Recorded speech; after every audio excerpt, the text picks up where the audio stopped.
SIP, soul into purpose. Purpose conversations, greater motivation. It's time to heal the nation. Guess what? Purpose is calling. SIP. Hey, 6 a.m. Wednesday morning.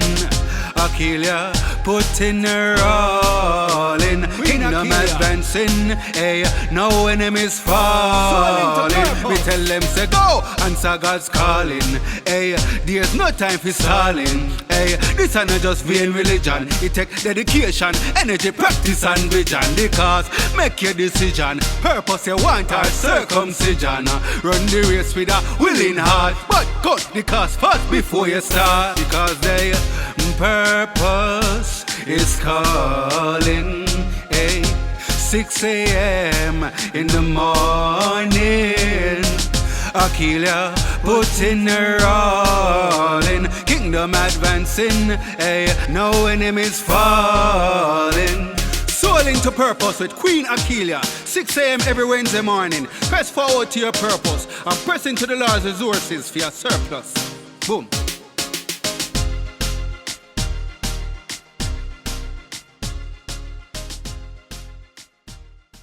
Hi there, Purpose Seekers. Thank you so much for joining us this morning. It is indeed a privilege and a pleasure to share time and space with you.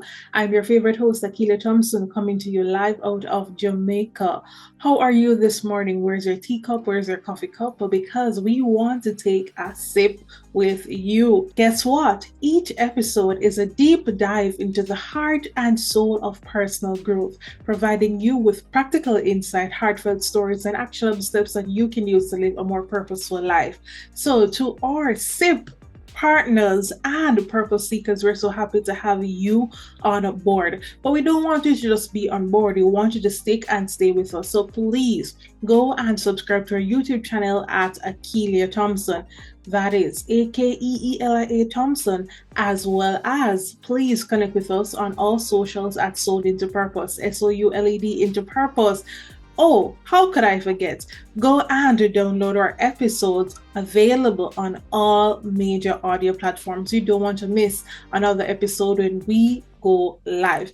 We have a jam-packed program lined up for you today, and our very special guest is Danielle Mullings, and she's here to take us on a journey of paving the way forward. You don't want to miss it because we have a wonderful soul story. Are you ready to take your brand to the next level? At Awesome Prize, we specialize in helping business and creative entrepreneurs thrive in the digital space. From social media management and content creation to website design and business strategy, we craft innovative solutions that drive results. Whether you're building a brand from scratch or need expert support, Awesome Prize is your creative digital marketing partner. Let's turn your vision into reality and help grow your business online. Contact us today at awesomeprize.com or follow us at Awesome Prize on Instagram, Facebook, TikTok, and LinkedIn. Elevate your brand with Awesome Prize.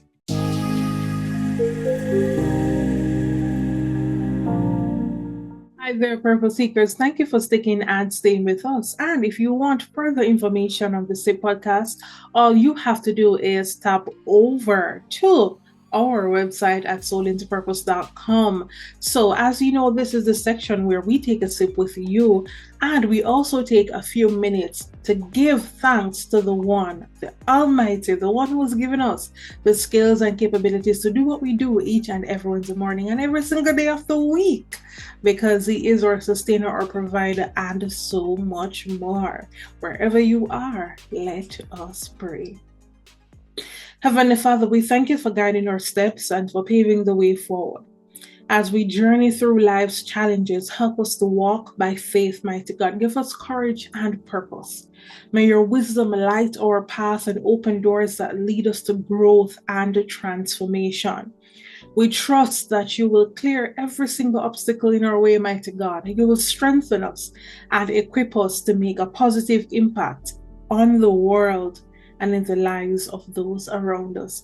These and other unmentioned mercies we ask of you, Lord, and we tell you thanks in no other name than the mighty, matchless, and powerful name of Jesus. Amen, amen, and amen. Let us know what you're sipping on in the comment section this morning. And don't touch that dial, because up next we have a wonderful entertainment package lined up just for you.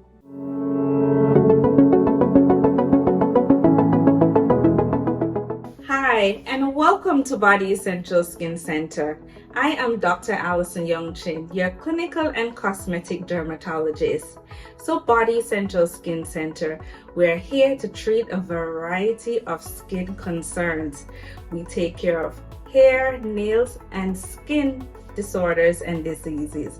So if you're looking for a specialist to care for you, to give you a holistic care, come and see us. We are located at 40 Shortwood Road, Unit 2B, Shortwood Professional Business Center, Kingston 8, St. Andrew.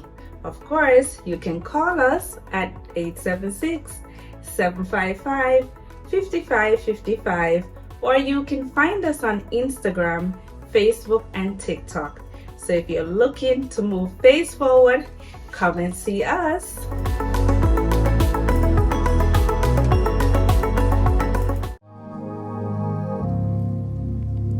Away, away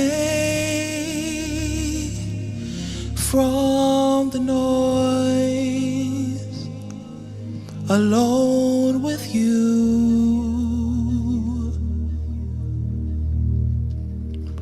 Away, away to hear your voice and meet with you. It's been a while. My one desire is away, away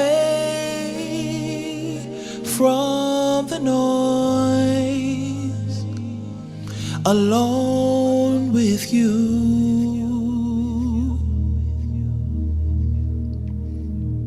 Away, away, yeah, to hear your voice and meet with you. Nothing else matters. To hear my heart cry again. To worship you I live. To worship you I live. I live to worship you.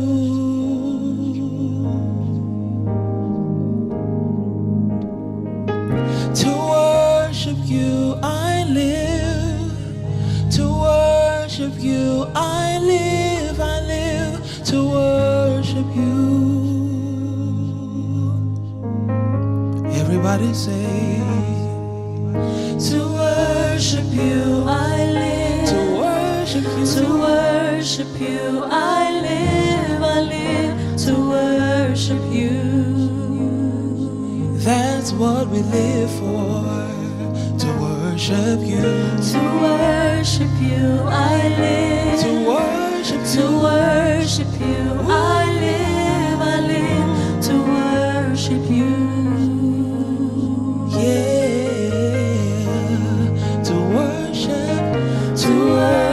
you I live. To worship you I live. I live to worship you. Ooh. To worship you I live. To worship you I live. I live to worship you.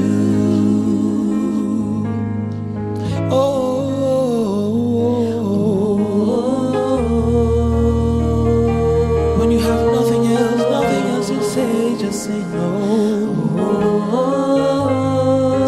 When you can't find the words that say, just say, oh, oh,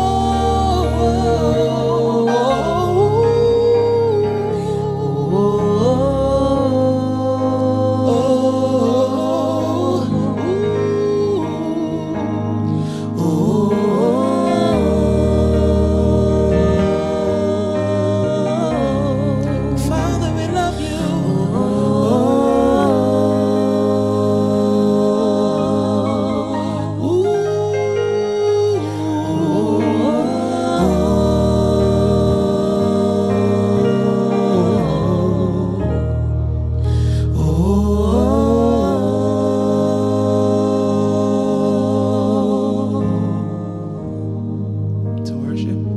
To worship you I live. To worship you I live. I live to worship you.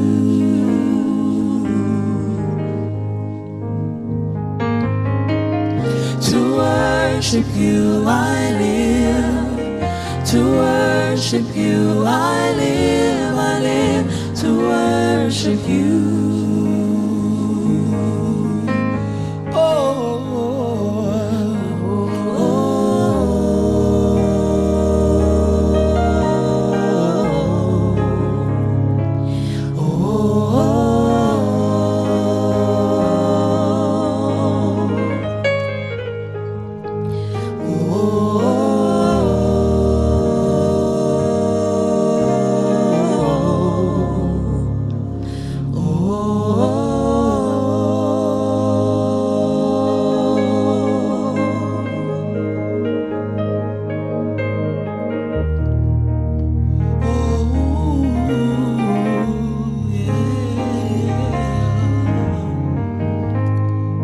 Father, we give you glory. We lay down our crowns and give you glory. 'Cause that's what we're made to do. Oh, to worship you. To worship you I live. To worship you I live. I live to worship you.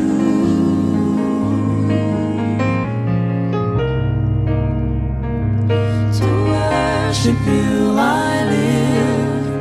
To worship you I live. I live to worship you. Oh, to worship you. To worship you I live. To worship you I live. I live to worship you.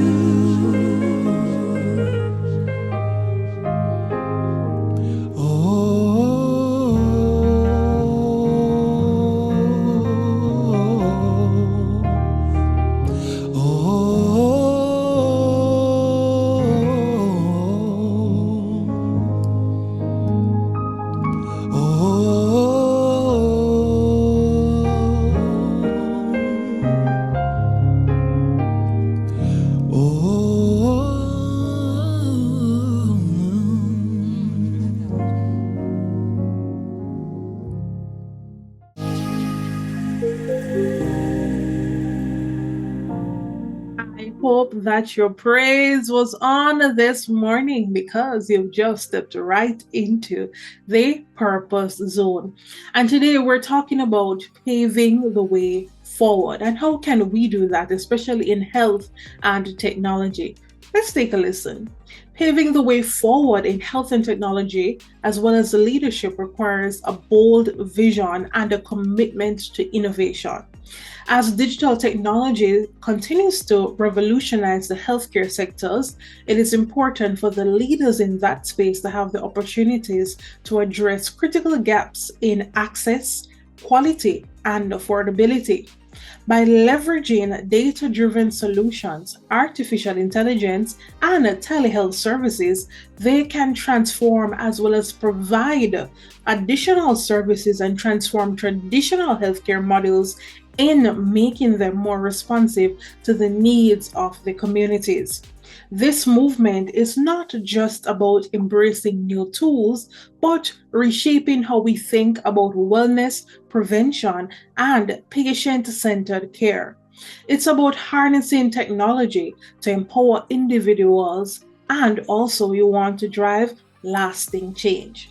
True leadership in health and technology also means fostering inclusivity and collaboration.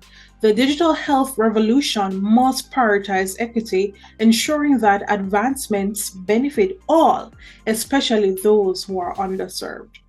Leaders must, and I repeat, leaders must advocate for policies that bridge the digital divide, promoting access to digital literacy and tech-driven healthcare services. By empowering a diverse range of voices, especially young leaders and women in technology, health tech can drive more comprehensive solutions that drive and address global health challenges. Together, those efforts pave the future where technology not only enhances healthcare, but it transforms the lives across every single community. And that is what we're looking for: forward thinking, innovation, and of course, elite healthcare. Purpose Seekers, stick and stay with us, because up next we have a wonderful soul story with Danielle Mullings. Jam goat burgers, anyone? Guess what? Get these carefully crafted, flavorful Jamaican burgers infused with island spice in every bite, locally inspired and globally adored. Spice up your life with Jam Goat Burgers today. Visit us on Instagram at JamGoatGA.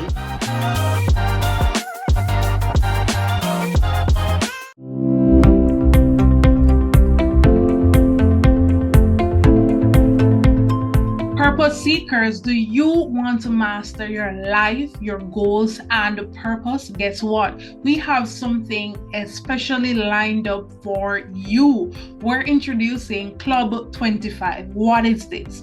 This is a 3-month transformational program starting in January, and this will last from January 2025 to March 2025. This is the first cohort, and I don't want you to miss it. People, we have 2 tiers.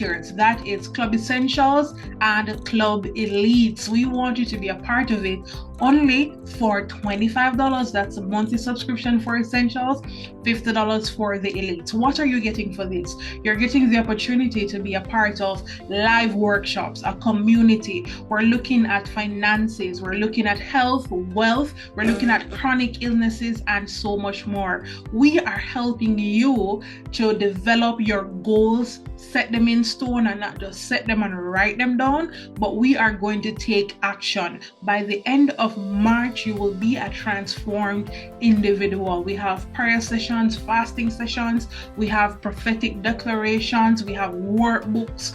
People, you don't want to miss it. This is going to be phenomenal. So please, Purpose Seekers, only $25 for Club 25 Essentials and $50 for Club 25 Elites. Subscribe now. The link is available above or below this video. I'll be your wonderful host, and you don't want to miss our wonderful guest speakers, international speakers, who will be joining us right here in Club 25 to help you move your life forward. You have never experienced anything like it, so what are you waiting for?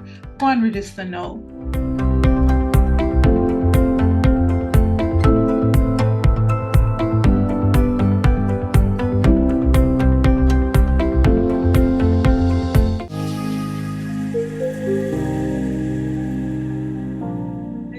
Seekers, thank you for joining us for another wonderful soul story. Today, our very special guest is Danielle Mullings, and she is a dynamic young leader and technology enthusiast, recognized as the valedictorian of her undergraduate class, and she's now embarking on her MSc in Translational Health Sciences at the University of Oxford. Yes, nice. With a background in software engineering and a passion for event and TV hosting hosting/moderation, Danielle has also excelled in leadership roles, including as past president of the Huey Mona Guild, member of UNICEF Jamaica's Youth Council, and now PAHO's Youth for Health team. Appointed by the Government of Jamaica to Jamaica's Digital Transformation Advisory Council and the National Artificial Intelligence Task Force, Danielle also works as the UNICEF Jamaica to empower youth through technology, primarily in health and education. Her unwavering commitment to leveraging technology for societal advancement and youth empowerment propels her towards global leadership in technological representation, driving progress in the Caribbean and beyond. Purpose seekers around the globe, please help me to welcome Danielle Mullings to the Sold into Purpose podcast.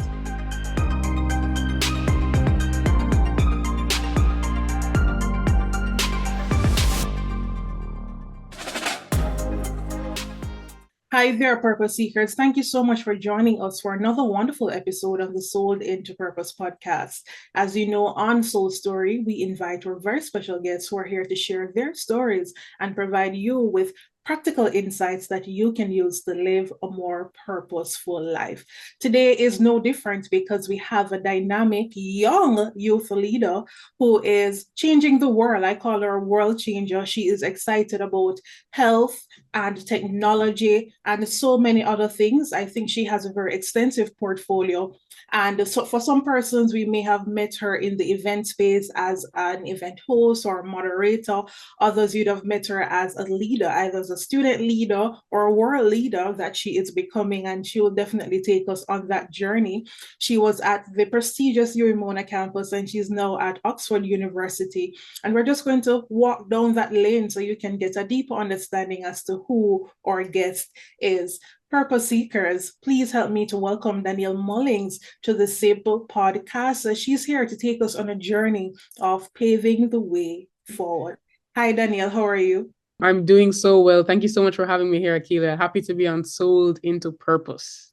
Awesome. Thank you so much for joining us. But before we even get into the little chit chat, we want to put you on the spot a bit. On sip, we sip a lot. So what is your favorite thing to sip? I've actually really gotten into ciders of late. It's a crossover between maybe like Moscato or so on, and I guess beers maybe, but I love a good cider. That's my favorite. Awesome sauce. And we're just going to tap into it a little bit. So tech, the word tech, give us some adjectives that describe you with it.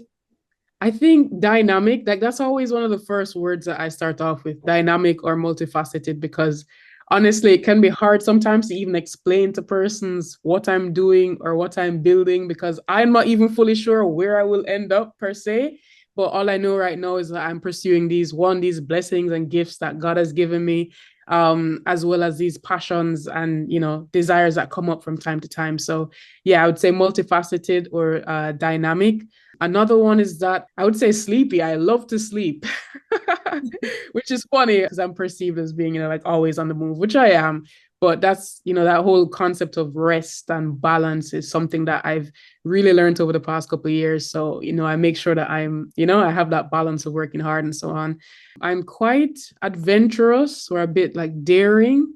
And I think that also describes technology as well in terms of where it can, bring us in the next few years. So yeah, I think those would be my 3 adjectives. Awesome. Thank you for sharing that. And we're happy to hear that you rest because we're on the move across the globe, and we'll get into it a little bit, but it's good to have that work balance dynamic because we pour out, you're on a mission and a vision. And I'm happy that you're not cornering yourself into a box, because I too struggled with that, being multifaceted, having so many giftings that God has placed on your life, but ultimately just fitting in Him. And people confused because people say, boy, Kila see a posting on social media, I don't know what you're doing, but they understand that He's pulling us in so many directions, and ultimately we'll get the hang of it. But for right now, we just have to test the waters and move where He leads us. So happy to see that you're doing your passions. But before Danielle became this global phenomenon, Can you take us back a little bit to childhood? I know that your grandmother, she taught a little bit about arts, and your dad helped you with photography, and mommy support you on those early initiatives. Take us back. What were your dreams and aspirations back? Yeah. The earliest aspiration I had was actually to be a cashier.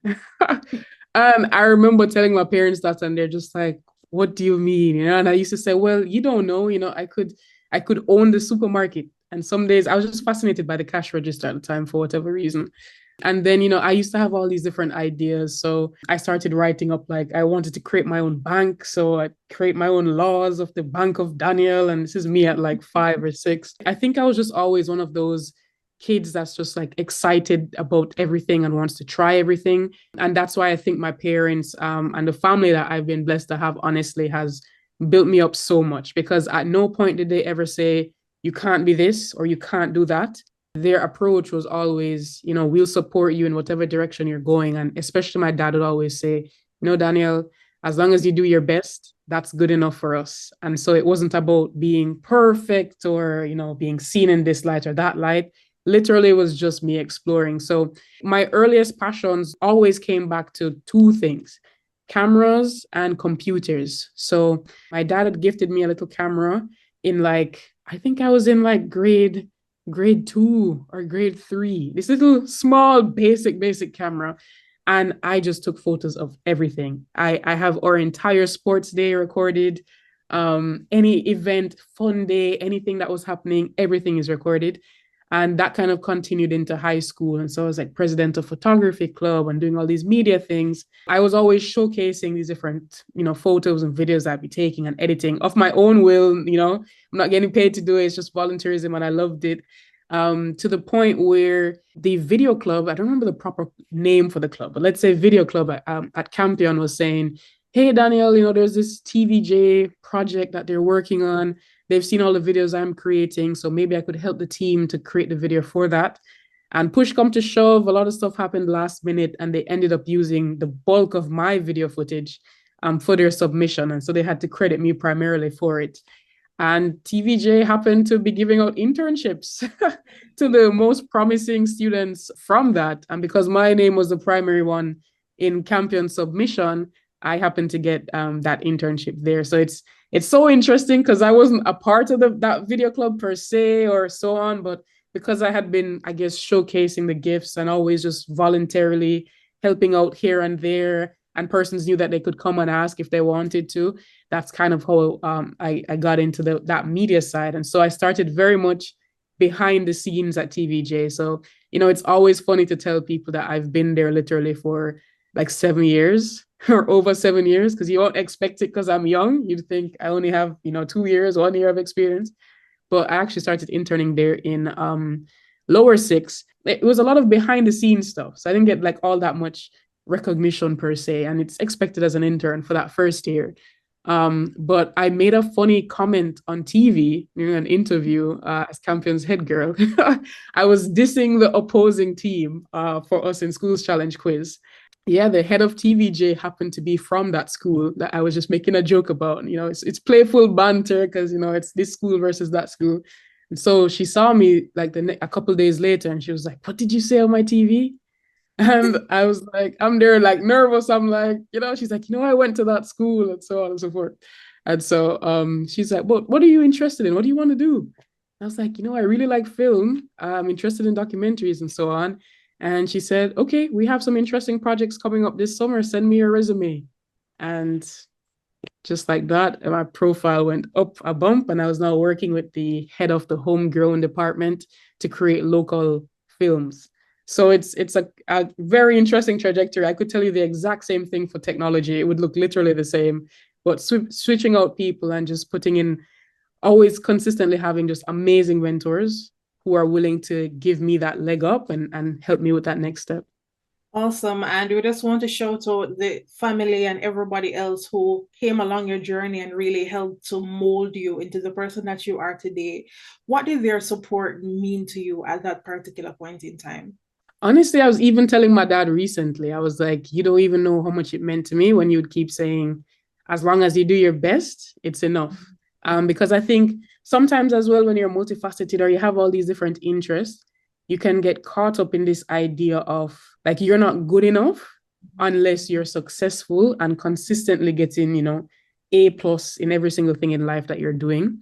And I think that that's something my mom has also worked tirelessly, consistently been at me to say, make sure that you're not creating your sense of self in the ideas and aspirations that other people have for you.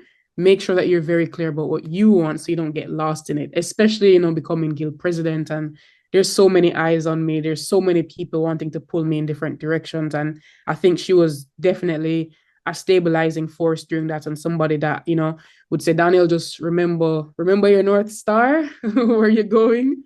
And remember that what anyone else wants you to be doesn't matter, because at the end of the day, you have your morals and your values. You know what you stand for. You know who you are. So don't forget that. Awesome. And when I was in sixth form, I remember I showed up for a presentation unprepared. And I said, Miss, to be honest, I just remembered about it this morning, and I just grabbed something and I showed up. I don't even know what role I'm playing.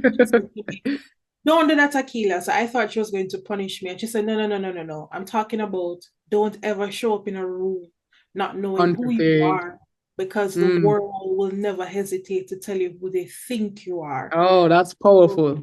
Yeah, and that has never left me. It's very important, as you said, and mom has encouraged you to know who you are, irrespective of what comes to you. But for somebody, Danielle, who is out there, perhaps they've been caught up in the world of social media or just the ill speakings of men, what would be your word of encouragement to them? I think sometimes you just have to take a break from it, right?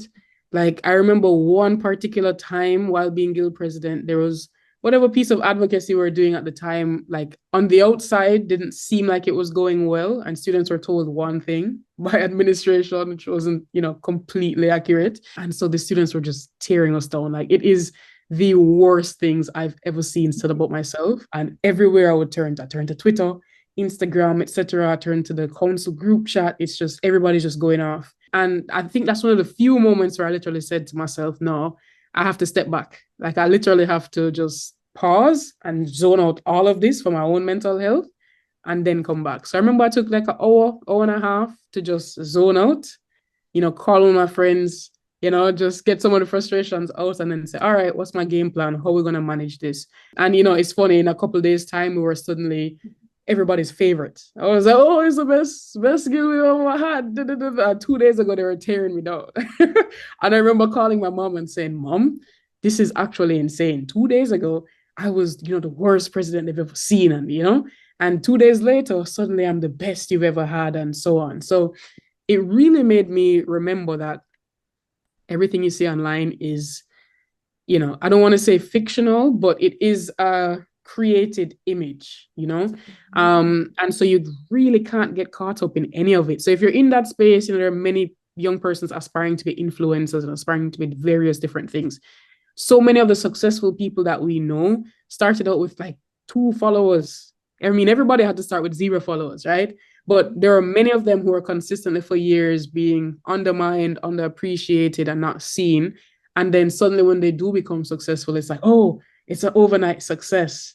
No, that person has been putting in the work for years, maybe even more than. So I've just taken from that not to take things for face value of social media, and definitely the importance of having your own morals, your own values, and really, really being centered on who you are, because everybody's going to come at you with something.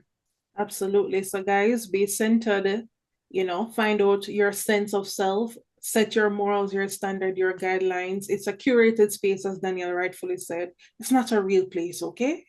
I know that we want to create this level of authenticity, which is good, but even some of that is still filtered out, because people always say nobody's showing their struggles. And there's something interesting that you said, that because you are young, persons often believe that you don't have the level of expertise and experience. And instead of finding out about the work that you've been putting in behind the scenes, people are quick to judge. So just understand, you do your thing, have your support system. That's something that she also mentioned. Finding that 1 or 2 good friends or families that you can really call upon to get that level of mentorship or guidance in a particular situation, or just to be there to listen to you, because that's an important part of, your growth and your development. So find good people around you. And as you've navigated your journey, you said something in an article. You said that nothing could have been done without the breath of life that God gives us. Do you still hold on to that statement? And if yes, tell us why is God an important aspect of your journey? The verse that I always hold on to right now is, if God be for us, who can be against us? And honestly, when I look at my life, there are some opportunities or pathways that have opened up that I feel like are just 100% completely out of my control. The best example I can give you is I started the University of Oxford last year. A lot of it was wishful, and I applied, I got accepted, and I'm like, man, I don't know how I'm going to afford to keep going back and forth to do these classes, because the way it's set up is that I only have, for each module that I do, I only need to be there for 1 week, because it's like a hybrid program that I'm doing, even though it's still an MSc. So, but I chose that so I could still work, part-time while I'm doing that, full-time while I'm doing that. So I was there, like, literally, I have no clue how I'm going to manage that financially. And I kid you not, 1 month before I was supposed to go, so this is like September last year, and I'm supposed to be there in October, I get a random WhatsApp message from somebody that works with like the WHO and PMNCH, and they're just like, hey, we have a conference going on in Switzerland in October. We'd love to have you come and host it. Would you be interested? Now, at that point, I had never been to Europe before. I had never been to the UK before. I've not been on this hemisphere ever before. And I'm saying to myself, what are the odds that somebody just randomly messages me on WhatsApp and says, hey, somebody I would have interacted with years previously, reaches out and says, hey, come, we'll pay for your plane ticket. We'll, pay you on top of it for hosting the event.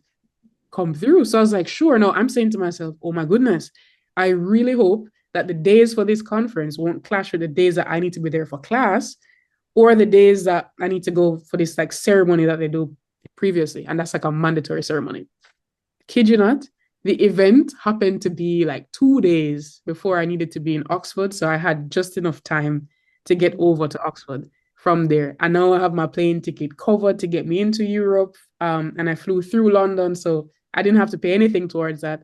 And I've gotten a salary from this event that then helps me to cover tuition. Like, I looked at that and I said, that's just incredible. And then on top of that, as the year continued, going into like November, December, my workplace decides that they're going to have a team retreat in Indonesia. And then they put me in charge of another event happening in Kenya a couple of months later.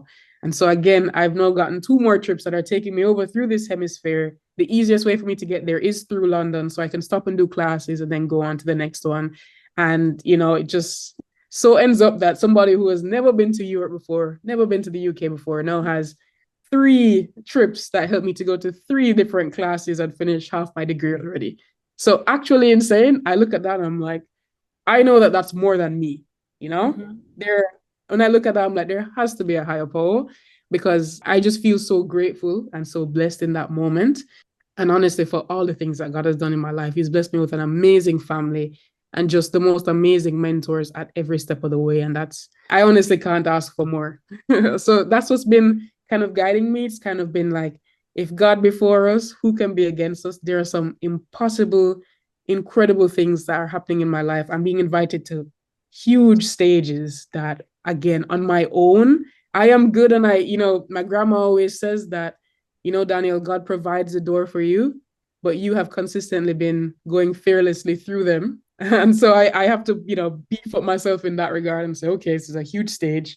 You have that imposter syndrome setting in, but you say, all right, I'm going to go through and give it my best shot anyway. And I've been consistently doing that, and it keeps working. So I'm like, that's where it really comes from. I'm just completely blessed and grateful. For those who don't know, what Danielle is trying to say in a nutshell is that she find the formula and God is working there. And we're just happy for that. I always tell persons when they go to new lands that you can always put me in a suitcase. If I'm asking why, I have to just tell them you okay, the extra, it's fine. Amen. It's fine. But we're happy for you, and we're thanking God that He's opening these doors, and we'll tap into them a little bit later.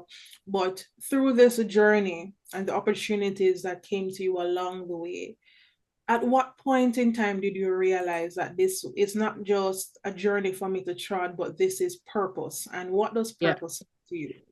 I think maybe in high school. I think a lot of things changed for me in sixth form when I was selected as the head girl of Campion College. Again, at the time, it wasn't something that I was actively working towards or something that I was expecting. My grades at that time were maybe like, I don't know, an 80. I was doing so many extracurriculars. Like my overall life is that I like to feel balanced. I don't like when it's too much academics only, and I don't like if it's just extracurriculars only either. I have to have that mix. But within Campion spaces, Campion is just filled with overachievers and so on. So an 80 is like a low average over there, like your head girl is supposed to be like valedictorian-esque. They're supposed to be like 95, 98, etc. So I didn't fit that typical head girl bill. And in my head, I was like, nah, I'm not going to get that.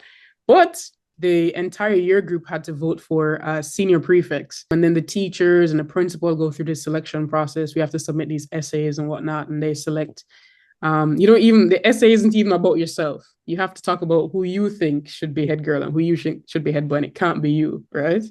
And they select the head girl and head boy based off that. So I'll never forget that moment because they brought us up on stage and they said, they're announcing, they're like, your head girl is, and they go, Danielle Mullings. And I literally black out for a second. I literally go there and I'm just like, what? Me? Literally, I was there like, me? It's like, yeah, they're like, Danielle, please step forward. Because I'm there like, seriously? And the entire room is cheering, and I just didn't expect it. But I think that's the first time that I really found, in that position, I really found a sense of purpose. I think something I realized is before upper sixth, I didn't realize that I had this gift for public speaking. It's something that has, popped up and had little glimmers throughout my life before, but I always had like crippling stage fright, and my hands would be shaking. Even while I was head girl, I'd go on stage, I'm giving a speech, my hands are shaking. So I'd go up there and like try and hold my hand to the side or behind me, or, and it is something that I really had to push myself to overcome and keep being on stage and doing this, because I felt compelled to give this one speech about morals and ethics and whatnot. And I had to push myself. It took me about 6 assemblies before I was like, okay, fine, I'm going to get up there. This time I'm going to give the speech. And I did that. And the place it just resonated with all the students so much that I said, wow, oh my goodness, like this actually could be what I'm meant to do. And I had a teacher as well, a specific one, who said, I was speaking in class. We had to give presentations, and she stopped me mid-presentation. I'm like, oh my goodness, like, she's going to say I'm doing badly. And she stopped me and she's like, Danielle, you're meant for this. She's like, this is what you're meant to do. And again, I'm like, huh? And I literally had a flashback in that moment. And I could see all the little signs from first form, from when I was a young kid, first form straight up to sixth form, of all those glimmers where I was seeing that this is something that you do really well at, and you connect with audiences in a different way. So that position of head girl meant so much to me. I connected so much with the student body. Like I spent a lot of time going around to first formers, second formers, every single form. I created this whole program as well where I had prefects coming in and talking to the different year groups. But it just created an impact that I would have never imagined, and could never have imagined that I could be this kind of positive force within a space like that. And yeah, to this day, there will still be students from Campion that will come up to me and be like, we remember you. You were head girl when we were in first form or second form. We loved you so much. And there was a specific event as well. We had this like school leaving ceremony, and they have both fifth formers and sixth formers at that. So many parents came up to me and said, thank you so much for inspiring our kids and protecting our kids over the past year. And they're like, our kids talk endlessly about you. And I couldn't imagine that, So that's really where I found my purpose, I think. And for me, purpose just means it's an alignment of, I think, what comes naturally to you, what you are interested in doing. And then I would combine it a little bit with like identifying the resources that are at your disposal. Because I think your purpose will change over time based on the environmental factors that, God has blessed and put into your life. So yeah, that's what I would say. That's a very long answer, but yes. persons have their own definition because we all have our unique life experiences. And I'm happy that at some stage in your life, you would have found your purpose, because I asked that, and persons might believe that it's a cliche question because it's the SIP podcast. But the truth is, many persons go through life and they have not yet discovered their purpose, or discover it at a later point in time. And how I look at life is that, according to the Bible, that is, we have 60 years and some, which is really 70. So if I discover my purpose at 50, I have 20 years left to fulfill that. So as best as possible, the earlier we can do that, then we can really tap into his purposes and his will for us to make that global impact. Because for me, life is beyond us.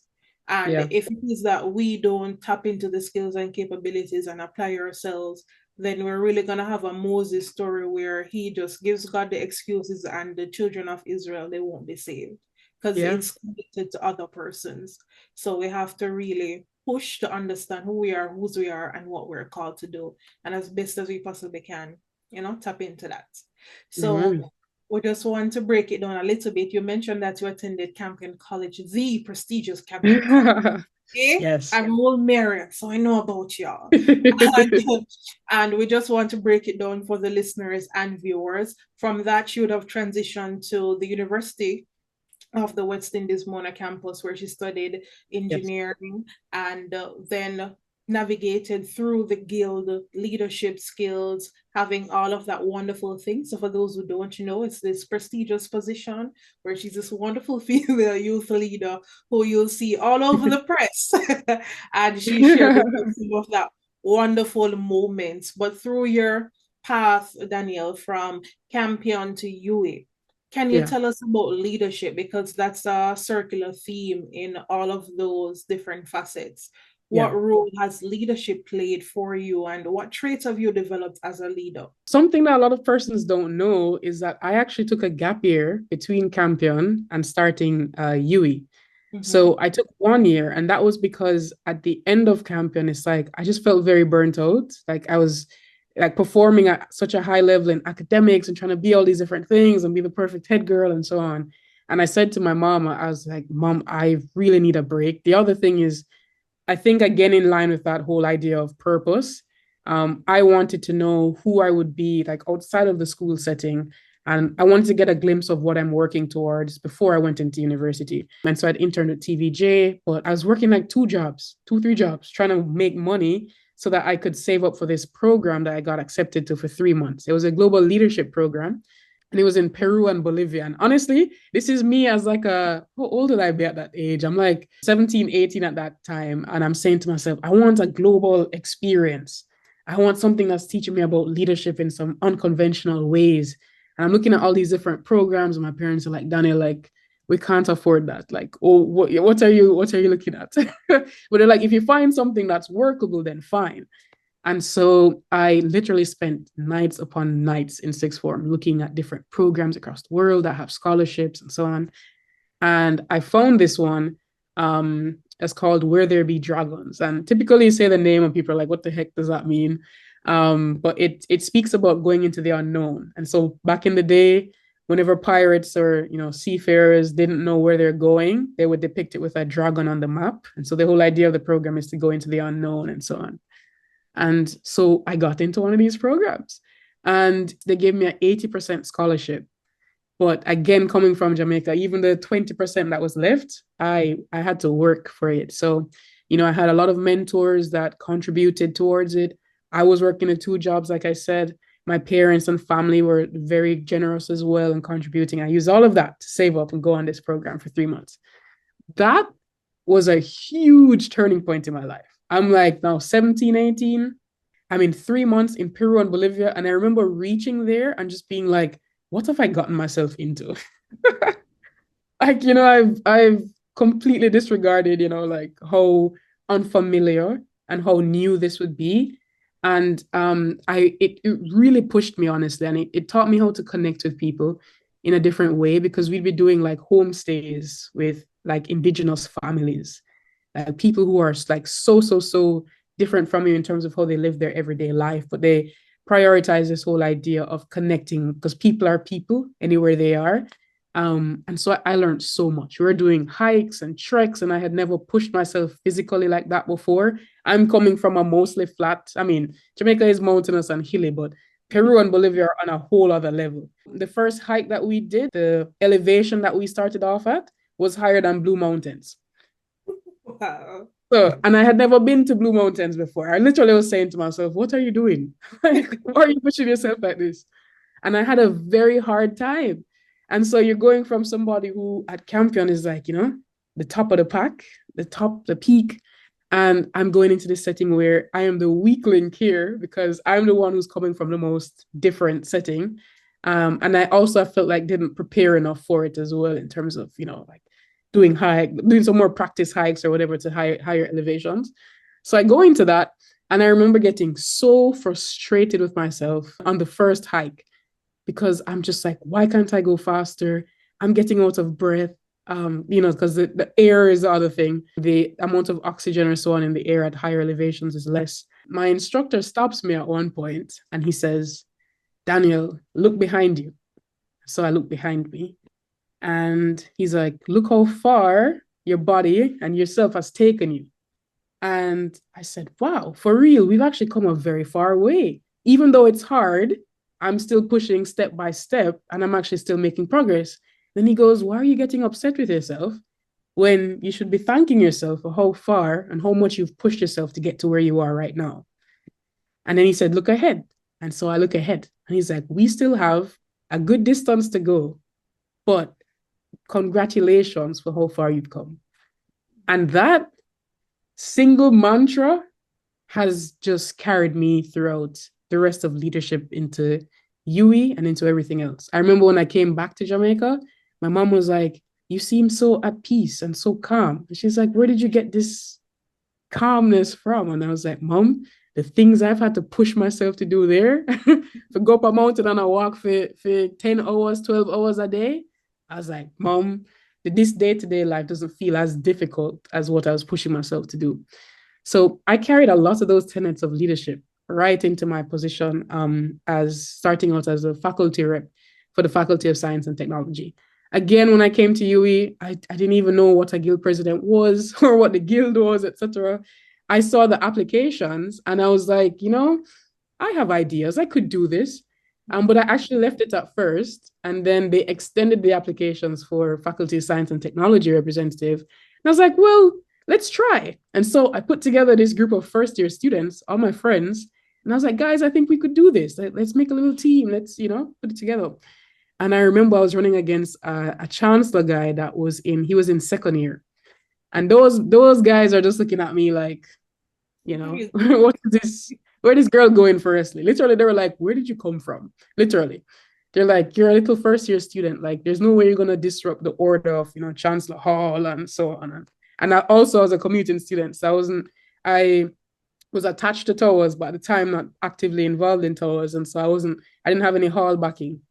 So they're literally like, we're gonna easily just get past you. You are inconsequential. And I said to my team, I was like, guys, sometimes people will look at you and underestimate you when really and truly you're in a position of strength. Mm-hmm. Because I said to them, if we look at the numbers, the largest cohort of students are first-year students for FST. A lot of people transfer out for second year because they want to do something that they say is easier, or FST too hard or whatever. So I said, we're actually in a position of strength because if I'm a first-year student, I'm going to appeal most to first-year students. The other thing I said to them was, I'm studying software engineering, which is, again, one of the largest cohorts. And one of my classes has the largest cohort, which is actuarial science students in FST, because they have to do a mandatory intro to computing class in first year. They don't have to do that in second year. So again, I said to them, if you actually look at the numbers and statistics, we're in a good position. So, we figure out, we had never run a campaign like that before. I'd never done this before, but I'm just pulling on these different strengths of people that I've met. And one thing that I thought was incredible was there are so many creatives within the Faculty of Science and Technology, but they feel weird sometimes to say that because they're supposed to identify as a science person who's, strict on numbers and whatever, when really they may have interest in arts and song and music and they want to tie that in. And so I kind of created a space where I let people express that. And so there was an FST guy who wrote my campaign song, which was so good. I was like, man, you are actually incredible. You don't even know how good you are. He did that. I had another one like doing graphics and I just pulled these different people and leveraged your different skill sets together. And they were so happy to have a platform to do that. And then COVID happened. The elections went online. Once it went online, I was like, guys, we have this locked. Because I just need to study the online space now and figure out how this works. At the time, I didn't have many followers either. But I was like, I think I can figure out how to build a platform and build a presence online. So I think very long-winded answer again. But what I want to emphasize is my transition from Campion to UE wasn't necessarily typical. I had a different dream or a different idea. I wanted some sort of global experience that just took me completely out of my comfort zone. And I think that paid off in a huge way because that built me as a leader who focuses on connecting with people, one. And two, someone who's willing to identify these different skill sets that all these different people have and figure out how can we mold this together to make something that people have never seen. And so I brought that into my time as FST president. And that took me so far because we were doing things in COVID that people had never seen before because we've never been in a situation like that before. I said to my team, I was like, hey guys, we no longer have Tent City in person. I said to them, I want to do it virtually. And they're looking at me like, Daniel, how are we going to do this virtually? I said, guys, I feel like there's a way. Like, I don't know. But we spent nights searching for different platforms. I found one. And then I said, okay, actuarial science, guys, I feel like you guys can do this. I showed it to them. I said, this is a platform. We can build out something pretty cool. And again, people are like, why have you given the actuarial science people that to do? You're supposed to give the computer science people that to do. But I said, no, I like the way that they think. I think that they can do this. Gave it to them. They made the most incredible setup that could have been made. And I said to them, okay, make sure you have, different things for accessibility. Maybe persons who have the internet capabilities to access like a big 3D space that you can walk around. They should have a nice little PDF or so on they can easily download and go through all the clubs and societies. They built that as well and built a whole, link tree page, all the different links. And they just took it to a whole other level. And then other faculties were seeing that and saying, no, man, we want some of that innovation too. Like, come over here, please. And all of that really just helped me get into the guild presidency as well. Again, not something I was going for. I didn't come into UE aiming to be a guild president. Like, I didn't even go into the FST role aiming to be a guild president. But I think what you said earlier about just being prepared and going into everything with one, knowing that, again, if God be for us, who can be against us?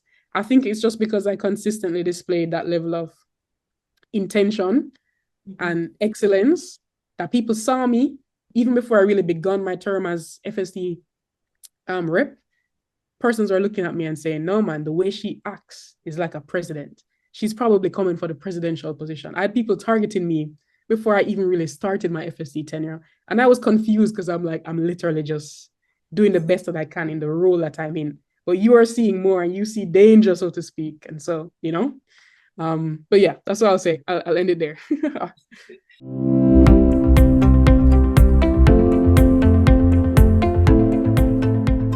Have you heard about it? Well, if you haven't, let me tell you the new gist on the block. Club 25 is coming to you live and direct in January. This is a 3-month transformative program. This is where you will learn how to master your life, your goals, and purpose. This is important for you to be a part of it because we have 2 tiers. That is, we have Club 25 Essentials and Club 25 Elites. And it's only $25 to subscribe to Essentials and $50 to subscribe to the Elites. Why this? Why no? Because we want to help you to transform your life. So all the wonderful goals that you have, we don't only want you to put them on paper, but we actually want you to take those goals and put some action behind it, get some work behind it. We have local and international guests, live workshop sessions, free resources, the ebooks they're loading. You don't want to miss them.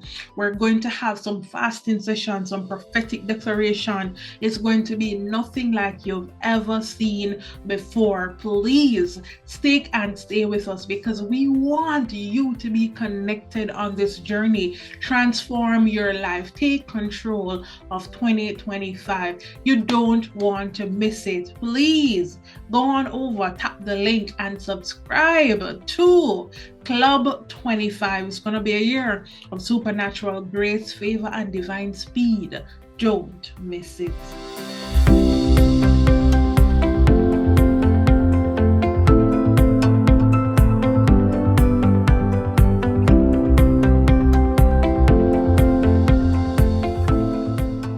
Oftentimes, persons can see the greatness within us before we can even tap into that ourselves. And don't underestimate yourself and don't allow others to underestimate you. As you were talking about the numbers and just building out the campaign, the story of David and Goliath just came back to me, where persons are saying, okay, Goliath is a giant, he's bound to win. But then David says, you come to me with your sword and everything, but I come to you in the name of the Lord. And having God's backing is bigger than anything else. And just the power of connecting people and transferring what you've learned in one area into other areas of your life and building out that. So I want to say kudos to you.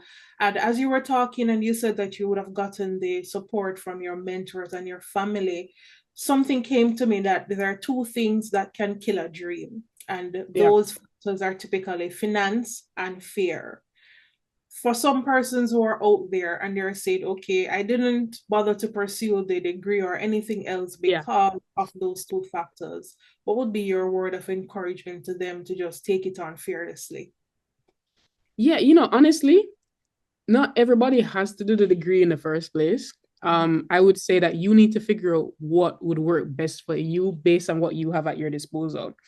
Because as everybody levels up and tries to advance in life, the core thing you have to do is look at your environment and say, what are the resources? And that could be human resources, financial resources, or anything else in between that can get me to the next level. What's the next singular next step that I need to take to better myself and put myself in a better position? So that's always the number one thing for me. When it comes to fear, it is so easy to just listen to what all these other people who maybe have never done what you're thinking of doing and never dreamt of even doing what you're doing, tell you why you can't do it. And the truth is sometimes maybe you won't be able to at the end of the day. That's life. We can't assume that just because I want to do something means that I will always get through with it. That's not how life works. But at the end of the day, you have to be just so focused on where you want to go that even if you're down and fearful for a little bit of time, you still step and put your best foot forward in spite of that. The other thing I think is sometimes we're looking for a big grand gesture or a big grand moment when there are little small opportunities around us that we could take. And again, that's like me helping out the videography club at Campion. I'm not expecting to get a TVJ internship out of it. But a lot of people will message me and ask me, how did you get a TVJ internship? And I'm just like, it wasn't direct. And my entire life has been like that. Every job, every major breakthrough I've gotten has come from volunteerism. But the thing is, I've been volunteering and putting myself in different spaces from so young that when that accumulates over time and the compound interest and all of that comes together, it puts me in such a good position to launch into other spaces. And I have to mention, UNICEF Jamaica as well has been a big, big space for me to grow, especially in technology. And I had pushed myself again during the gap year to one of the jobs I was doing was with this lovely woman named Diaka Morrison. And I was working alongside her. She's like a similar visionary. She recommended me to someone at UNICEF for their youth council. And again, being on the youth council, I volunteered as much as I could. I said, hey, I'm always here to help. They have a tech solution, like a chatbot that they use to try and help young people across Jamaica. And so I said, okay, I'll volunteer here, volunteer there. I'll help create this poll, help create that poll.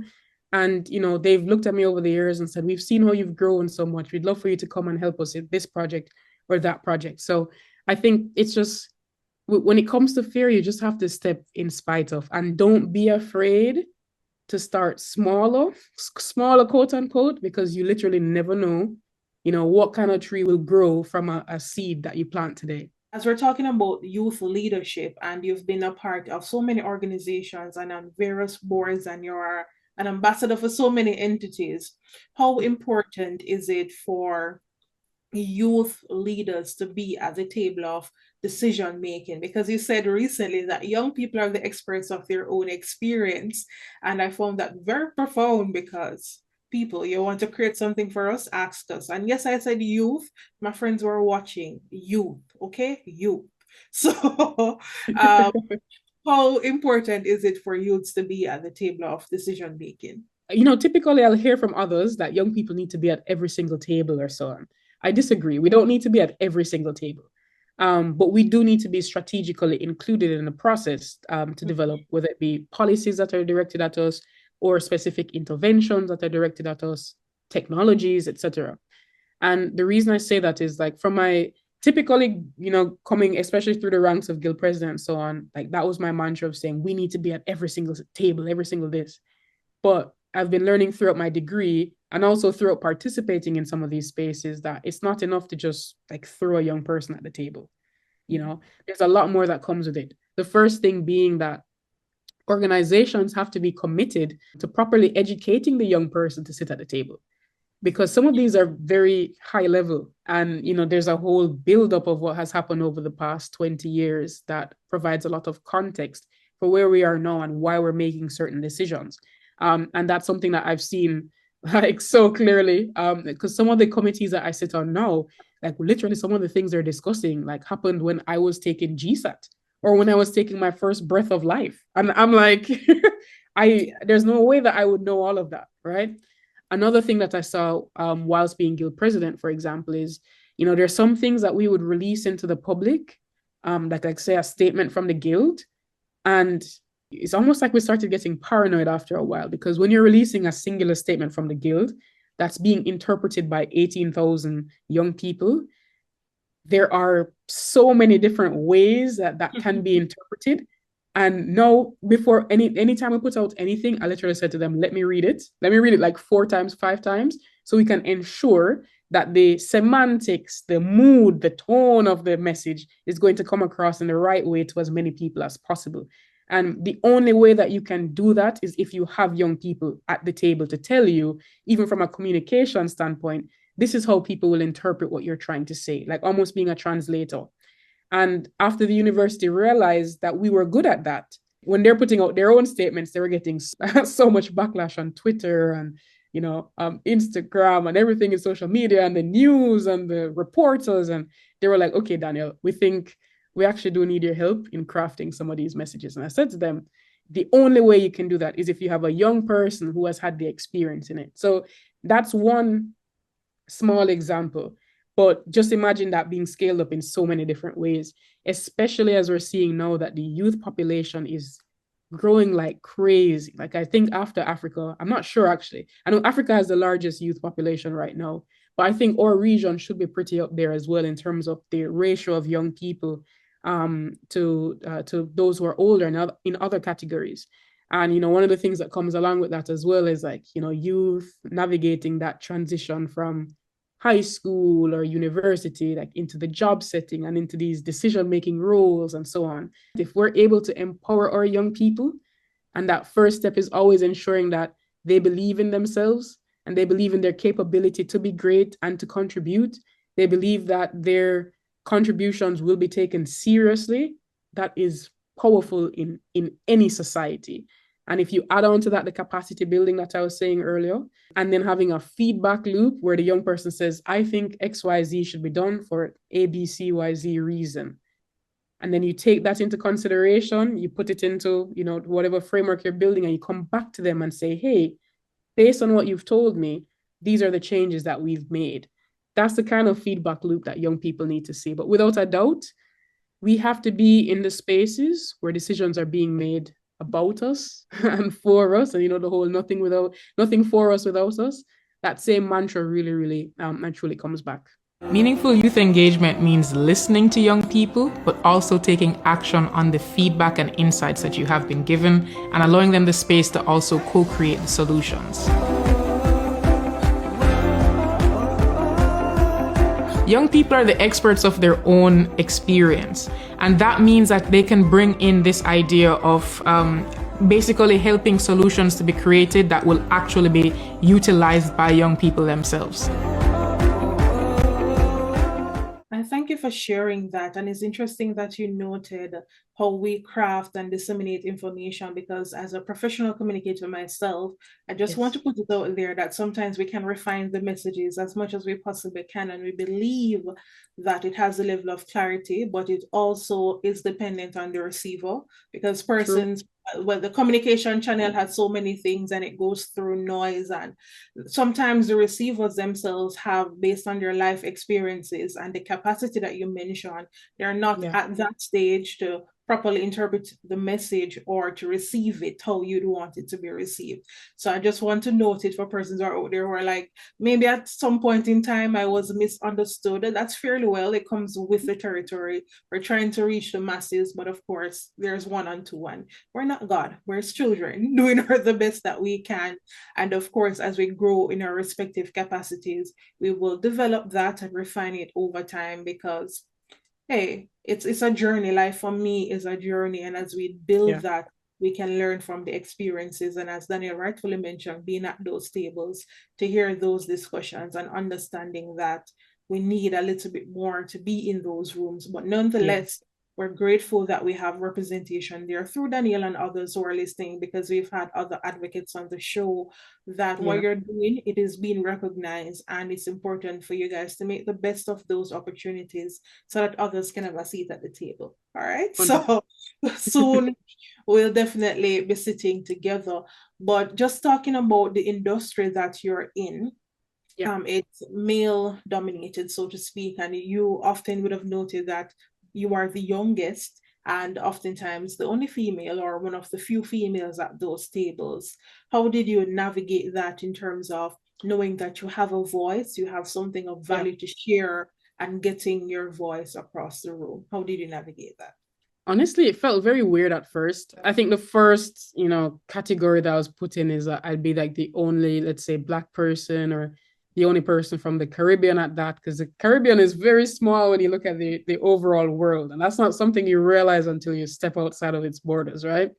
So I would have this like triple whammy. Like, I'm the only Caribbean person, only Black person, youngest person, only woman. And I'm in like a space with technology and so on. And it took me a while, I would say, to build that confidence in these spaces. Even some of the councils and so on that I've applied for that have, changed my life, really, I almost didn't apply for them, because I was like, why would they select little me as a first-year student at the time when I applied for the Young Experts Tech for Health Global Youth Council? It's like, are they going to select little me from, But I applied anyway, because I had good people behind me who said, Danielle, push ahead, do this, and so on. The first thing to note is that I think, reflecting on what I said earlier about the whole young people being the experts of their own experience, that means that any of us can be an expert of what we have lived. And everybody's experience is just as valuable as the other person's. There's no one who has a more valuable life experience than you have. And so the best way, I would say, when you're entering these spaces, the best way to tap into it really is to focus in on what has your life experience been? What have you seen around you as you've grown up? Because each of us becomes a case study of what it's like to live in Jamaica during the COVID-19 pandemic, being a student leader. Like, that's something that I draw on all the time. What have I seen around me? What are the insights that I have picked up? That is valuable on almost any stage globally. The second thing I would say is you have to do your research. That's something that has helped me to overcome that nervousness in those spaces. Like, you cannot walk into some of these spaces unprepared. Like that I think is also where we go wrong. Sometimes we're fearful, not because we can't do it, but because we're unprepared for it. And if that means that you have to reach out to somebody who has been in similar spaces like you before. I've reached out to persons like that. I've reached out to Sujay, Christina. Anytime I was nervous about something as a guild president, I knew I could reach out to Chev or Michaela, all these guild presidents that came before me. And I would get as much information as I possibly could and say, okay, I think this might be the best way for me to go based on the experiences I'm hearing here and what I'm seeing live for myself. Another thing that's cool for us as Jamaicans is that Literally, like my party trick at any of these events is that I'm Jamaican. Like full stop. Literally, I just tell people I'm Jamaican and suddenly I'm the coolest person in the room. They're gonna ask, if I can do the to the world or the Usain Bolt. They're gonna ask me, oh, do you know this Bob Marley song? I have never been to any country in this world where I have not heard or heard Jamaican music, seen a Jamaican flag, or see someone who is of Jamaican descent. Like it is actually incredible. In the most remote places in the world, I am seeing Jamaica coming up again and again and again. There was one town I was in earlier this year, and literally every tuk-tuk, or these little small cars that they have there, every single tuk-tuk had the Jamaica flag and Bob Marley smack in the middle of it. Every single one in the town. I'm like, this is such a remote town. Like, what is Bob Marley and the Jamaican flag doing all over here? So it's just to never forget that the fact that you are a minority, so to speak, actually can be your biggest asset. Less people know about you, which means more people are intrigued to know more about you. Whereas if you say you come from other countries that are huge and global monopolies, a lot of people already know about that country.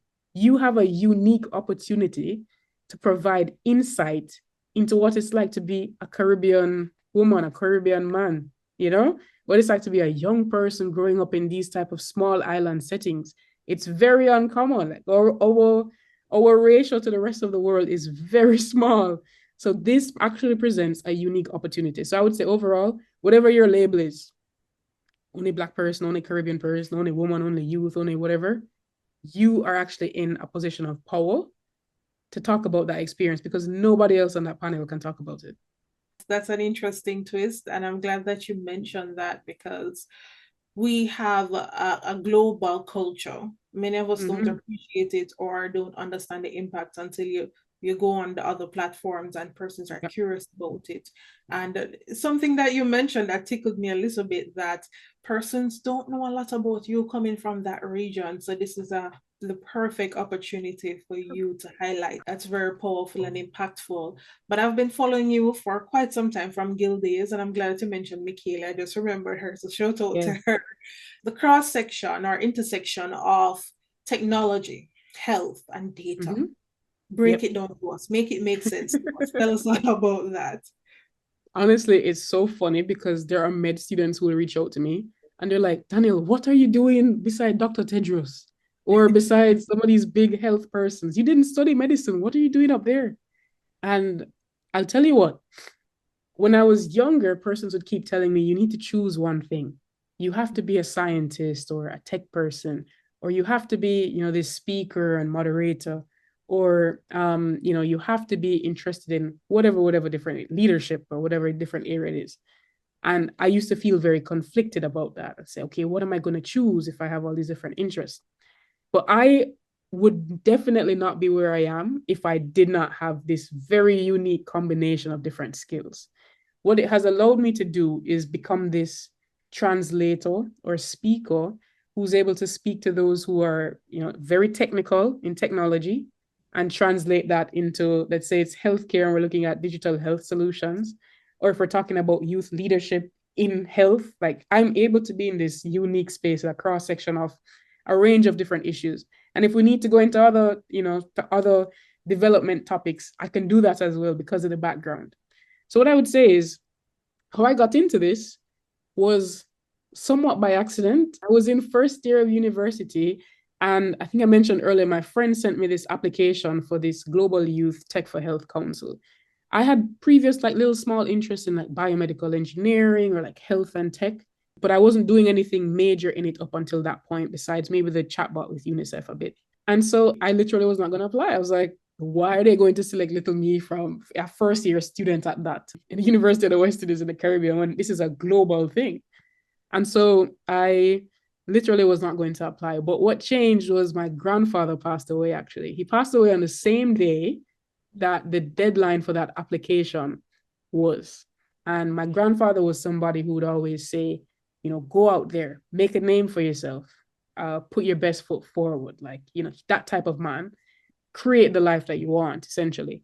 And I decided that, he had passed away as my homage. I had tears in my eyes doing all these. You had to submit a video as well, like a video talking about yourself.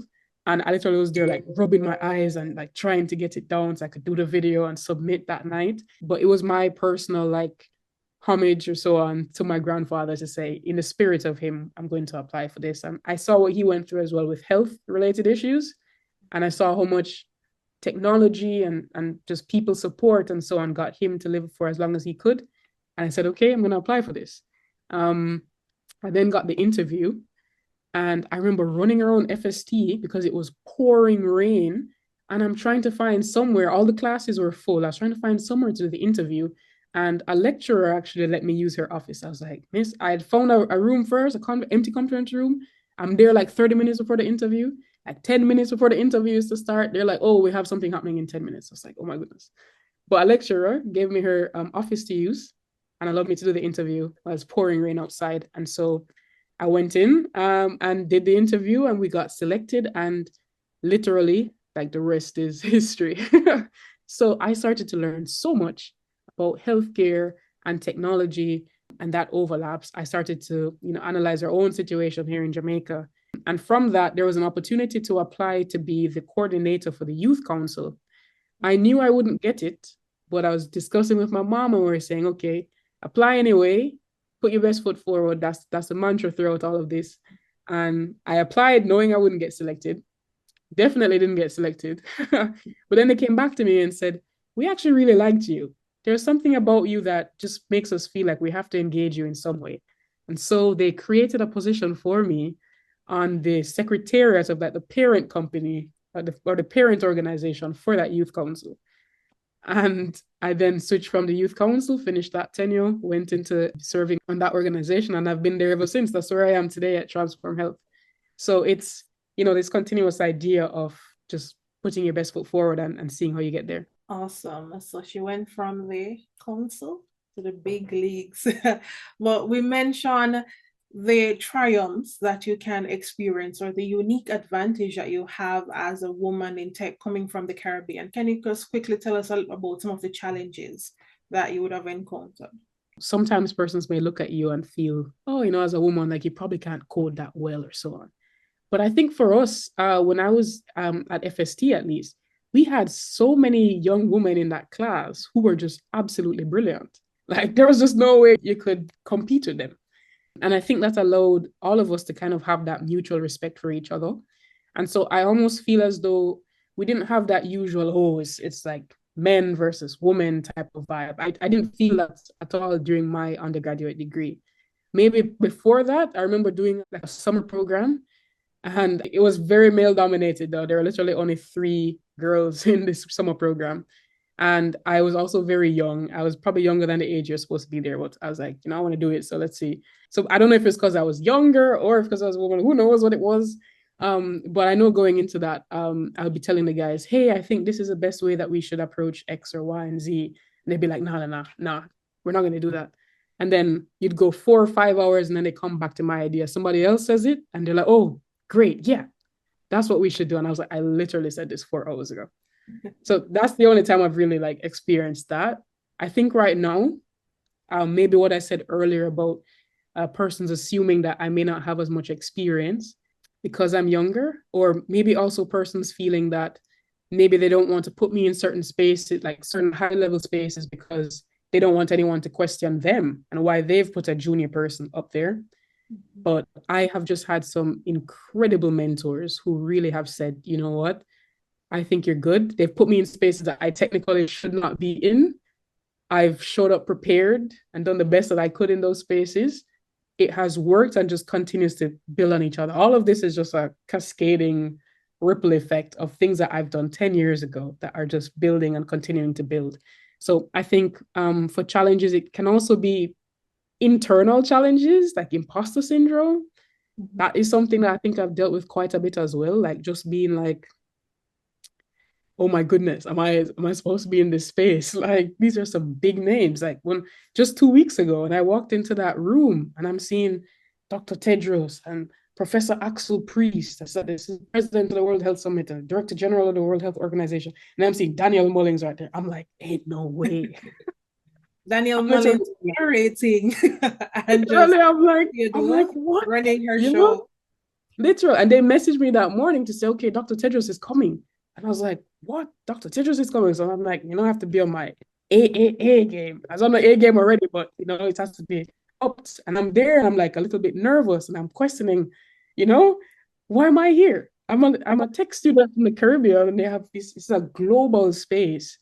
I think it's healthy to have a little bit of self-doubt. It kind of keeps you humble, I guess. So you don't get too overinflated and feel like you're better than everybody. And that's something that I'm always thinking about. Like, I don't ever want to get to a position where I feel like I'm better than everybody else, because that's just not true. My grandma always says, there go I, but by the grace of God. Like, you could be in any person's situation at the flip of a switch or the drop of a hat, just like that. So it's always important that as you grow and as you get up there, you send the ladder back down and you try and help as many people as possible also do that. And that's why on my pages and so on, I spend a lot of time just telling people, like, you can do it. Whatever it is that your dream is, you can do it. Like, I'm a testament to that. And I want as many people as possible to also think, wow, we can do it. We're seeing Danielle do these amazing things, but the takeaway isn't, oh, Danielle is so great. The takeaway is, if she can do that, imagine what I can do as well in all these different spaces. I know you mentioned a takeaway just now, but for persons who are just coming up into space and maybe they want to trot a similar path to what you have accomplished thus far, what would be your advice to those persons? It is very important to just ground yourself in terms of what your specific, mantra or mission is. And maybe you're exploring that. That's fine. I would say maybe you can select 2 to 3 interest areas that you want to explore and dedicate time towards that to explore within the next year or 2 years. Figure out which one works, which one sticks. And if it's more than one, that's fine. But you will have to dedicate little pockets of time to, growing your roots within those areas. The next thing I would say is LinkedIn. LinkedIn is amazing. And LinkedIn has a lot of, working professionals who can, upskill you and get you to those different areas that you want to. Building a good online portfolio, whether that's on LinkedIn or your own website or so on, a portfolio that people can easily reach to. Definitely very important. Another thing I would say is there's a thin line that you have to navigate of oversharing, of not oversharing, and sharing enough such that your network can help you. And it's something that I've been thinking about quite a bit for a few years now. Because on one hand, you want to be able to show and demonstrate what your capabilities and your interests are, so that if your friend is, I don't know, walking down Halfway Tree Road and she see a sign where say, auditions open for this new TV show or something, she immediately takes a picture of that and sends to you, because she knows that that's something you're interested in. But if you don't speak about these aspirations, then there's no way that she will know that you're interested in that and take the picture and send to you. But at the same time, you don't want to overshare and have people knowing too much about you and all the things you're working on. And, people can drag you down a bit sometimes. So it's a thin line to cross. But what I would say is the more people you are good to, there will always be that, bad nugget here and there. But the more people that you treat well on a day-to-day basis is the more that good will just find its way back to you, honestly. And I think that has helped me so much, because so many people know, oh, Danielle likes tech. They will just send me random messages with tech opportunities from all over the world. And they'll say, hey, Danielle, we think this is good for you. Send. Even without really knowing me personally, per se. They just know Danielle is tech and digital and this and that. Whatever it is, we'll send to her. So it's important that your circle knows what you're interested in so that they can also help you, because you will not see all the opportunities that are meant for you. Somebody else has to send it your way sometimes. And similarly, you have to be that for other people as well. So it's a full circle type moment. So those are some of the tips I would give for that. But also, if you're invited to a table, don't let the imposter syndrome talk you out of not going to it.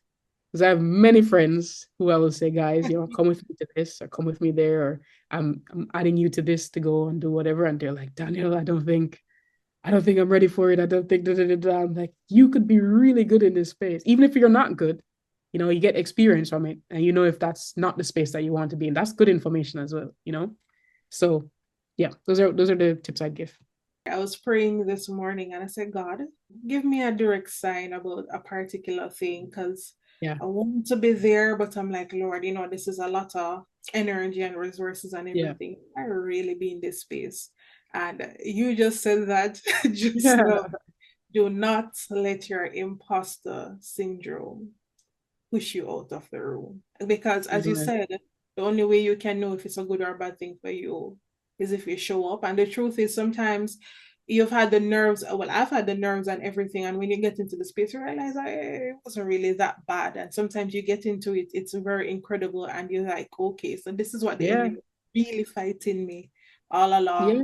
not to do it. So that's definitely a word from me, and I'll ponder on it, take it back to prayer because that's something I was wrestling with this morning. So it's definitely. Honestly, sometimes the enemy knows that he can't get into the resources or the people around you, so he gets into your head, and you're the one who will block your blessing. So I hope you take up whatever it is. I hope you go and try it out, and I hope you then can be able to make a decision to say, this is the direction I want to go in, or it's not the direction I want to go in. Awesome, will do. Thank you for that. And beyond tech, what other initiatives can we find Danielle in? I absolutely love media as well.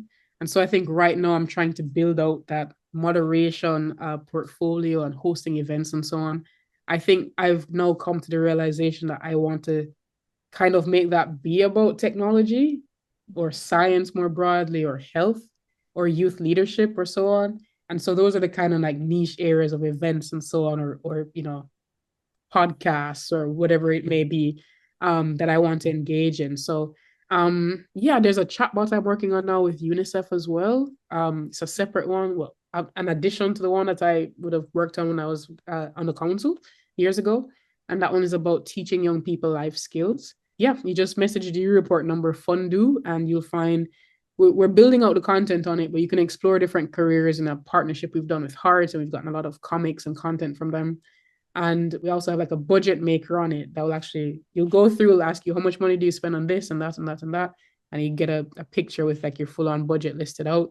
We're working on the CV maker as well. So it'll help you to create your ideal resume, all of that just through WhatsApp.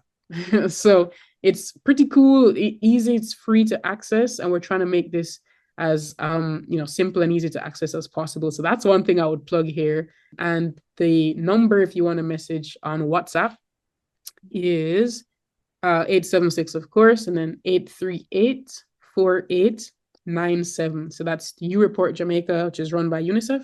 Just message the word Fundu to it or home, and it will bring it up. You can also actually access, if you message the word home to You Report, it's like a suite of different services. So Fundu that I work on is one, life skills chatbot, but they also have a 24/7 mental health chat line on it, which I think is so crucial. So you can actually message in as a young person, and it will connect you to a live counselor. May take a little while sometimes if the platform is oversubscribed, but you can talk to a live counselor about whatever issues it is that you may be having. So these kind of innovative tech for health solutions, I'm very interested in, and just happy to see that we have some, examples of that within Jamaica to show right now. Awesome. Thank you for sharing that. And we'll have that displayed on the screen. But for persons who wish to connect with you, Danielle, where can they find you in the digital space? Yes. So of course, Danielle Mullings on LinkedIn. I'm at Damullings, so DAMULLINGS on Instagram. I use Instagram and LinkedIn the most. I'm trying to increase my Twitter use, but I'm just not there yet. But that one is Damullings Tweets, and also pretty active there as well. But yeah, Instagram and LinkedIn are my main go-tos. So feel free to message me or reach out and just become a part of this network and community. Awesome. Thank you for sharing that. And we'll have that on the screen for our viewers or listeners. You can also tap over to our YouTube channel so that you can get that valuable information. And Danielle, before you go, what are your final thoughts to persons who are listening? It can be something about tech, health, or anything that the Lord is placing on your heart. My number one message always is to believe in yourself. Like, you are capable of so much more than you realize. There are so many skill sets and talents that God has blessed you with that you may not see right now that will blossom into something that you've never imagined. And I think the overarching thing for my entire story is that I've always just put my best foot forward. And I didn't know what I would receive in return. I didn't know where I would end up. but I've been blessed to have, my parents, my little brother, whom I love so much, my entire family, and these mentors that have been placed in my life that have reminded me of that capability. And so I think if you don't have that in your life, just remember that you are capable of so much more than you would. Like, I am living my wildest dreams right now. The young version of me that is so shy and afraid to raise her hand in class and ask a question in like fourth form and third form has just transformed into something completely differently in a space of years, a 5 years, a 10 years. So I would really encourage you, like, you never know who you'll be in 10 years time, but you have the opportunity to help build that person today.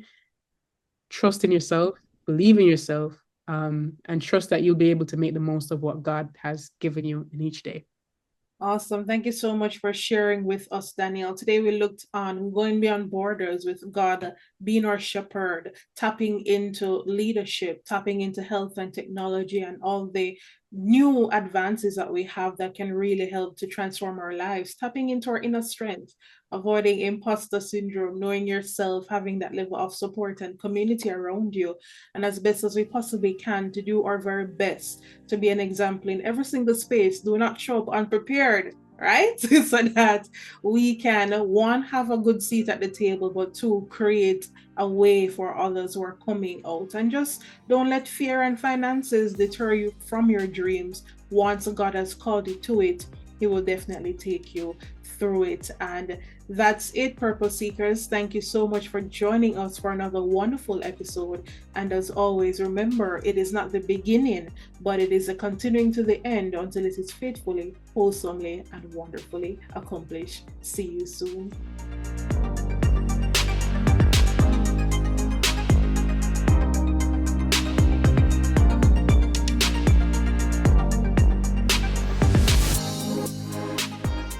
If you are out there and perhaps you have a wonderful soul story that you wish to share on our platform, or perhaps you wish to just send us a message to partner with us, you may do so by sending us an email at souledintopurpose@gmail.com.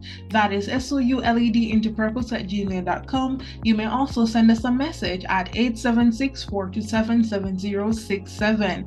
We are happy to share your story as well as partner with you. The Sold Into Purpose podcast is brought to you by Awesome Press, creating innovative solutions just for you. AJ Media Productions, S03 Connect, proven technologies for your business success.